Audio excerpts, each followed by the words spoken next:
Orar es algo mucho más sencillo de lo que en un principio podemos pensar o nos podemos imaginar. Una gran santa española, mística, Santa Teresa de Jesús, definía la oración como tratar de amistad con quien sabemos que nos ama. Es decir, la oración es un diálogo de amistad entre dos personas, Dios y el creyente, el orante, Dios y yo. Y en este diálogo, pues cada una de las partes tiene algo importante que hacer. ¿Qué hace Dios en la oración y qué hace el orante? ¿Qué hago yo? Dios, en principio, lo hace todo, porque sabemos que la oración es una gracia, es un don suyo, es un regalo suyo. Dios está enamorado de cada uno de nosotros, enamorado de cada uno de sus hijos, y lo busca, y sale al encuentro, y quiere hablarle, quiere manifestarse en su vida, quiere entablar una conversación con él. ¿Y qué tiene que hacer el orante? ¿Qué tengo que hacer yo? Pues simplemente dejarme hacer, dejarme llevar por Dios, abrir el corazón para que Él me hable, para que Él se me manifieste, para que Él me muestre su amor. Ciertamente tenemos que estar disponibles para eso y por tanto la oración pues también conlleva su técnica, sobre todo al principio, es como un entrenamiento, como el que va a un gimnasio y tiene que hacer al comienzo calentamientos y estiramientos. Tenemos que buscar un lugar y un tiempo dedicado en exclusiva para la oración. Tenemos que pedirle a Él esa gracia y ese don para poder entrar en oración con Él. Y luego durante la oración podemos hacer muchas cosas. Podemos alabarle, bendecirle por todas las cosas que nos regala, darle gracias, pedirle por nosotros mismos, por otras personas. Todo esto con palabras de la Iglesia, a través de oraciones ya hechas de la liturgia o con palabras propias, meditando textos, la palabra de Dios, o simplemente contemplando, estar en su presencia, como le dijo un campesino al cura de Ars. Yo lo miro, él me mira y eso es todo. Y así poco a poco la oración se va convirtiendo en vida y la vida se va convirtiendo en oración. Y todo se hace fácil porque Dios va dejando llevar tu vida y Dios le va dando sentido a todo desde la oración.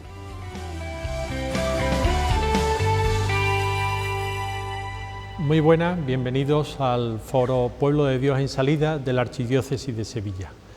Las palabras del sacerdote Manuel Jiménez han sido inspiradoras para el tema que hoy nos ocupa, como es el de la oración. Para ello contamos con el propio Manuel Jiménez y con María Albendea, de Manos Unidas, que nos van a desbrozar un poco este camino hermosísimo que es el de la oración. Y por empezar, yo os pediría primero una impresión vuestra sobre qué es la oración o cómo sentís vosotros la oración. María, por favor. Bueno, pues para mí la oración es un abandonarse a Dios Padre en todo momento. No sé, hemos hablado de varios tipos de oración, ¿no? La oración de intercesión, la oración de alabanza, la oración de petición. Pero yo cuando hablo de oración, para mí es más que nada la oración del corazón, ese diálogo íntimo con el Señor, que es lo que luego tú cuando llegues al final de tus días vas a tener. Tú vas a conocer, yo creo, el rostro de Dios en la medida que has tenido esta intimidad con el Señor, ese momento de silencio y de abandonarte a Él. Yo siento que cuando rezo, cuando hago oración, no soy yo el que hace o el que actúa, ¿no? Sino que es Dios el que me envuelve, el que lo da todo, ¿no? Me siento sobrecogido por Él y en su presencia. Creo que es más cuestión simplemente de estar que de hacer. Entonces es Dios el que tiene la iniciativa, es Dios el que lo hace todo. Simplemente hay que dejarse hacer por Él, esa es mi experiencia. Presentarse, digamos, ¿no? Llevando a la oración pues la propia vida, ¿no? No sé, esto que se dice, ¿no? Se vive como se reza y se reza como se vive. ¿Qué os parece esta afirmación? Bueno, es cierto, verdaderamente la oración lo llena todo, la oración te ilumina todos los rincones de tu ser. La oración del corazón de la que yo hablaba, pues te ayuda espiritualmente, te ayuda intelectualmente, te ayuda también sentimentalmente. Entonces abarca todos los aspectos de tu vida, de tal manera que tú vas a actuar conforme a lo que estás viviendo interiormente, ¿no? Es cierta esa afirmación de que llena toda tu vida y que actúas, vamos, de hecho, la oración de obrar también es importante haberla interiorizado antes, ¿no? Toda la actuación tuya a lo largo de tu día a día, el ver cuál es la voluntad de Dios en cada momento, pues no es posible sin esta oración, sin este tiempo dedicado al Señor, ¿no? Que es el que te puede iluminar lo que tú tienes que, por dónde tienes que tirar, ¿no? Yo lo suscribo también totalmente. Creo que la oración es vida, no puede ser algo paralelo a la vida, ¿no? A veces nos preocupamos cuando nos vienen a la oración ciertas distracciones, ¿no? Por ejemplo, pues de preocupaciones, cosas que llevamos en la cabeza. Yo creo que todo eso hay que hacerlo oración, hay que llevarlo a la oración. Todo lo que estamos viviendo, ¿no? ¿Para qué? Pues para que después nuestra oración ilumine la vida. Si has estado rezando sobre algo que después no te va a afectar a ti, pues realmente es una oración poco fructífera. La oración tiene que ser vida, llevar la vida a la oración y después la oración tenemos que llevarla a la vida. Has hablado de tiempo. ¿Cuánto tiempo hay que orar? ¿O cuánto tiempo oráis? Bueno, yo, si te digo lo que yo oro, depende del día, ¿no? Yo soy un poco desastre, pero verdaderamente orar habría que estar, lo que dice la carta a los tesalonicenses, orar sin cesar, continuamente, todo el día, las 24 horas, incluso durmiendo, ¿no? Como decía el peregrino ruso, el libro este clásico sobre la oración del corazón. Ciertamente es verdad que, y lo decía Santa Teresa también, que se puede orar entre los pucheros, se puede hacer oración con cualquier tipo de trabajo manual, pero bueno, la oración requiere mucho de la voluntad y del tiempo de calidad, como hablamos ahora tanto del tiempo de calidad con los hijos, el tiempo de calidad de oración, un tiempo de silencio en que, como dice el Evangelio, tú te encierras en tu cuarto y estás a solas con el Señor. Pues no sé el tiempo, cada uno le dedica lo que puede. Yo intento todos los días un ratito de este tipo de oración, luego tenemos otro tipo de oraciones, ¿no? La oración de la liturgia de las horas, los laudes, las vísperas, el rosario, pues todo eso el tiempo que tarda, ¿no? Pero la oración, esa intimidad con el Señor, al menos un ratito al día. Sí, estoy de acuerdo. Aunque tenemos que orar siempre, ¿no? Y bueno, nosotros pues los que estamos en el mundo, laicos, sacerdotes, tenemos que llevar la oración a todo, la oración tiene que impregnarlo todo, pero es cierto que es muy importante también dedicarle un tiempo a Dios al día en exclusiva, cada uno lo que se sienta llamado, ¿no? Pero un tiempo para estar con Él a solas y ya está, porque ese es el tiempo en el que Dios luego le da sentido a todo lo demás. Escuchando, creo que podemos caer en un error, a lo mejor es demasiado fuerte decirle error, pero tú has nombrado la liturgia de las horas, la oración universal de la Iglesia, y creo que corremos el riesgo de pensar que la oración es individual. Sí, es individual la relación con Dios, pero cuando oramos, oramos con toda la Iglesia, sí. ¿no? Sí, efectivamente, por eso está, bueno, cuando hacemos la liturgia de las horas nos sentimos unidos y en comunión a toda la Iglesia, estamos todos a la misma hora más o menos rezando lo mismo, ¿no? Pero sí, ciertamente esto requiere también una oración individual, ¿eh? Después está también, no solamente la oración de toda la Iglesia, la oración que es también de toda la Iglesia, la oración familiar, que es muy importante, la oración en familia, el ver cómo tú puedes cambiar la sociedad a través de la pequeña célula social que es la familia, ¿no? Si tú oras con tu familia, transmites esto a tus hijos, pues lo estás llevando a la sociedad, porque tus hijos son la sociedad de ahora como niños, pero la sociedad de adultos del futuro, y estás transmitiendo a la sociedad también la importancia de la oración. El que ora nunca está solo. Tú has hablado, por ejemplo, del ejemplo de la familia, ¿no? Que como iglesia doméstica que reza en casa. Yo estaba pensando ahora mismo en los conventos de clausura, ¿no? Como, bueno, a veces nos da la sensación de que pues, son pequeñas células aisladas en medio de una ciudad o de un pueblo, pero ellas o ellos, ¿no? Las personas contemplativas, están rezando con toda la iglesia y por toda la iglesia. Si alguna vez hemos tenido la experiencia de entrar en algún convento de clausura, nos damos cuenta, ¿no? Cómo están al día de las necesidades de la Iglesia, de las necesidades del mundo, y cómo su oración repercute también en nosotros, ¿no? En toda la Iglesia. Sí, es bonito pensar, ¿no?, cuando se reza la liturgia de las horas, pensar que en ese momento justo, en algún punto del planeta, porque claro, nuestros horarios no son los de las monjas contemplativas, ¿no?, pero en algún punto del planeta alguien está rezándolo con el mismo salmo, con el mismo himno que tú estás rezando, ¿no? Una cadena a la que uno se suma, ¿no?, una cadena de oración continua, y tú en un momento dado te sumas a esa cadena y te unes, ¿no?, como un eslabón más.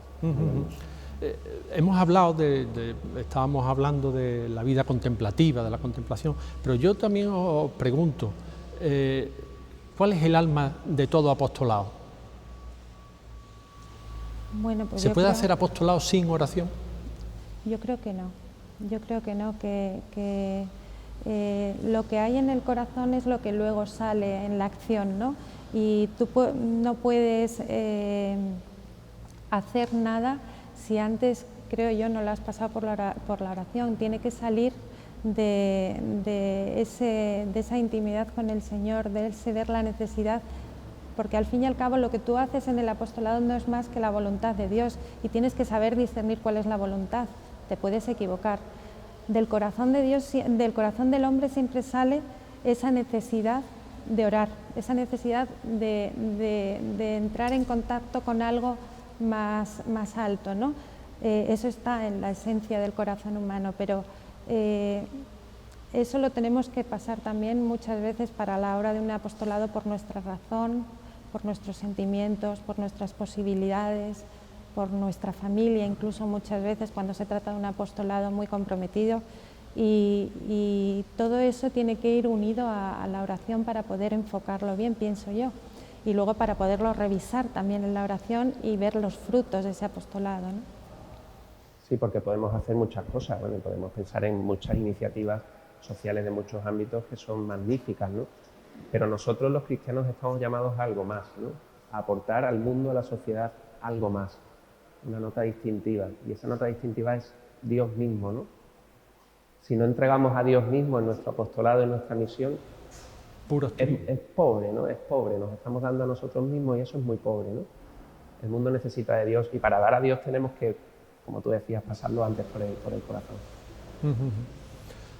El sitio de la oración, ¿dónde os gusta orar a vosotros? Mira, yo he tenido una experiencia de oración, por ejemplo, cuando hemos estado en Tierra Santa, delante del lago de Genesaret, y es una experiencia de oración del corazón fuerte. Entre las lecturas que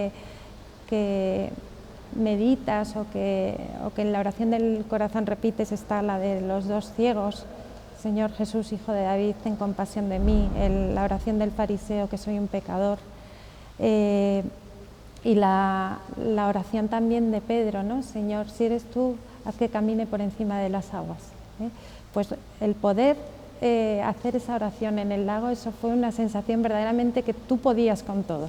Te da un poder fuerte, pues esa es una experiencia fuerte de oración en ese lago. Pero bueno, en el día a día, pues ¿dónde rezamos? Pues en nuestra habitación, en nuestra casa, en el salón de la casa, si está tranquilo. Y bueno, luego el rosario sí se puede hacer por la calle perfectamente, y ante el sagrario, claro, lógicamente en las iglesias. Sí, cualquier lugar es propicio para el encuentro con Dios, ¿no? Pero creo que también, pues, cada uno de nosotros debe buscar su lugar y su momento del día, ¿no? Su lugar y su tiempo, y como sacralizarlo, ¿no? Sacralizar ese lugar y ese tiempo. A mí en concreto, pues me gusta mucho la oración eucarística ante el sagrario, ante la adoración eucarística. Tengo la suerte, pues, de tener un sagrario en casa, ¿no? Vivo en el seminario y allí tenemos capilla, y para mí es el lugar donde te encuentras con Cristo vivo, ¿no? Con Cristo mismo, real, ahí presente. Sí, al fin y al cabo es fácil encontrar una iglesia, una capilla abierta donde se pueda orar ante el sagrario a cualquier hora, casi cualquier hora del día, ¿no? Basta con proponérselo. Ahí tengo yo una experiencia también ante el sagrario que me acabo de acordar. Cuando mis hijas eran pequeñas, una recién bautizada, yo tenía una monja jerónima muy cercana a nosotros y que nos quería muchísimo y que acogió, ahora que ha fallecido ya, es mayor, lo puedo decir, acogió como madrina espiritual a la niña, y el día del bautismo me llamó y me decía: María, ahora mismo esa niña es un sagrario. Dice, porque está llena de gracia, acaba de recibir el Espíritu Santo por el bautismo, y bueno, es que os teníais que poner arrodillados delante de ella a rezar, verdaderamente, porque un bebé que va a hacer, que va a pecar, ¿no? Y acababa de bautizarse. Y eso también, ¿no? Pues el saber reconocer el encuentro con el otro también como un momento de oración siempre, ¿eh? Hombre, en un sitio que sea adecuado, pero el encuentro y el poder hablar de cosas serias con cualquier hermano con el que te encuentres, aunque sea una cafetería, también se puede dar ahí la oración, ¿eh? Esto que decías, María, me parece especialmente interesante, ¿no? La oración en la familia, la oración, cómo transmitimos la fe a través de las pequeñas oraciones que vamos enseñando a nuestros hijos cuando son chiquititos, ¿verdad? Sí. Pues no sé, antes de acostarse, antes de... Sí. Esa es una experiencia son tiernas, preciosa. son entrañables. Sí. Yo recuerdo cuando los niños eran pequeños, desde el primer día que llegábamos a casa, incluso en el hospital recién nacidos, en la cuna, ya la primera noche el rezarle el Jesucito de mi vida y el ángel de la guarda, las primeras palabras que empiezan a decir cuando se acuestan en la cuna con un año, cerca de un año y pico, pues son esas oraciones y las empiezas tú y ellos siguen con su lengua de trapo, ¿no? Bueno, eso es una tontería, una anécdota, pero sí es importantísimo. No es tontería, pero es una anécdota para contar que es fundamental la transmisión de la fe a los hijos. Yo vivo mi fe en una comunidad neocatecumenal y eso se nos ha inculcado mucho desde el principio, la transmisión de la fe en la celebración doméstica de los domingos, de laudes, en la que los padres damos catequesis a los hijos, preguntamos por la semana, y es una riqueza grandísima para la transmisión de la fe. Creo que es importante, es muy importante que no dejar eso. Eso también es un combate. Llegan las edades cuando son pequeños porque arman todos mucho ruido, cuando llega la adolescencia porque ninguno quiere, siempre tiene un plan mejor y tienes un poquito que obligar y forzar, pero eso es un combate, ¿no? Un combate que tenemos que luchar los padres porque la transmisión de la fe se haga, ¿no? A orar se enseña. Los discípulos le pidieron al Señor, Señor, enséñanos a orar, ¿no? Esa enseñanza de la oración, pues ahora el ámbito fundamental y principal donde debe hacerse es en la casa, es en la familia. No se puede confiar a pues un rato a la semana que los niños, los jóvenes van a la parroquia a la catequesis o si es un colegio católico, pues el ratito de oración de por las mañanas, ¿no? Donde de verdad pues uno se acostumbra a esa vida de oración es en casa, es en la familia. En mi caso pues también ocurrió así, ¿no? Desde pequeño pues yo con mi madre rezaba todas las noches antes de dormir y ese hábito después permanece. Claro, has dicho dos cosas, acostumbrarse y hábito, que la oración sea algo que está plantado en tu vida, en tu día a día, ¿verdad? Y que te salga casi espontáneamente, porque de otra manera... Muchas veces pongo la imagen o la comparación con un ejercicio físico también, ¿no? Como el que va al gimnasio. Al principio, bueno, pues cuesta, hay que hacer mucho entrenamiento, ejercicios de calentamiento, estiramiento, ¿no? Los primeros días son pues, fatigosos, pero después se va cogiendo la rutina y después sale solo, ¿no? El corredor que está acostumbrado a correr todos los días, pues sale solo y va solo, ¿no? El ejercicio físico y el ejercicio espiritual, ¿no? De San Ignacio. Yo quisiera, alguien que no tiene costumbre de orar, alguien que no está habituado, como decíamos antes, ¿por dónde empezar? ¿Qué receta? ¿Qué podemos decirle? Oye, pues mira, esto te puede venir bien. Bueno, pues yo creo que para empezar se puede coger un evangelio, leerlo, pensar un poquito qué me dice a mí esto. Tenemos las oraciones más sencillas que nos enseñó el mismo Jesucristo, el Padre Nuestro, el Ave María. Con cualquier librito, si esa persona ni sabe esas oraciones, pues se le puede ir enseñando, ¿no? Y creo que lo importante es la perseverancia, el que sea un poquito todos los días, y ese tiempo vaya aumentando, igual que con el entrenamiento, ¿no? Primero aguantamos los 10 minutos de bicicleta, luego el cuarto de hora, luego la media hora, pues que la oración es igual. La oración es un entrenamiento que necesita pues combatir contra todo lo que hay fuera que no te deja hacerla, ¿eh? Y proponérselo es cosa de voluntad, pero también es un don de Dios. Es un don de Dios que tenemos que reconocer y bueno, aún así nosotros perseverar e intentarlo, porque hay días que estás en blanco y el Señor no te habla o no te dice nada o no sientes nada, pero aún así hay que buscar el momento y no dejarlo por eso. Los tiempos de sequedad, ¿no? Tiempos de silencio, sí. Sí, eso es otro capítulo que daría para... Sí, para hablar, bueno, y la largo y lección tendido, divina que casi la hemos rozado. Pero bueno, ¿no? para empezar, ¿no? Como tú preguntabas, yo creo que es importante, decíamos antes, buscar el tiempo, el espacio y comenzar siempre pidiendo a Dios. La oración, lo has dicho María, es una gracia, es un don de Dios que le tenemos que pedir a Él, ¿no? No podemos comenzar la oración sin pedir al Espíritu Santo que nos ilumine, que nos ayude a abrir nuestro oído a la palabra de Dios, a abrir nuestra lengua para poder hablarle a Él, ¿no? Sí, porque el Espíritu Santo al final el que no sabemos lo que pedimos, ¿no? Él es el que nos enseña a orar. Muy bien, pues ha sido todo. Creo que espero que haya sido de su agrado esta conversación que ha sido para mí muy enriquecedora con María y con Manolo. Les emplazo para la siguiente sesión del Foro Pueblo de Dios en Salida de la Archidiócesis de Sevilla. Muchas gracias por su atención.